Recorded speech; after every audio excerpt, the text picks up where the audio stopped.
আসসালামু আলাইকুম রহমতুল্লাহ বারাকাতু। আমরা সপরিবার রাঙ্গামাটি অবস্থান করছি। আজকে কয় তারিখ?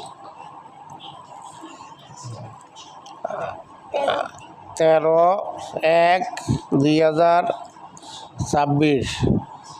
দোয়েল চত্বর একটি হোটেল নিয়ে আছি, মোটামুটি ভালোই।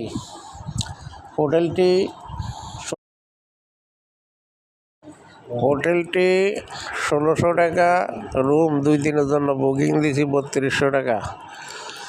দোয়েল চত্বরের সাথে হোটেলটি ভালোই। সপরিবার রাঙ্গামাটি ঘুরতে আসছি। হোটেলের ভিডিও দিয়েছি। রাত্রে দোয়েল চত্বরের এখানে খাওয়া দাওয়া করলাম। খাওয়া দাওয়ার শেষে এখন রুমে অবস্থান করি। আপনাদের শুভকামনা করছি। হোটেলে অবস্থান করছি।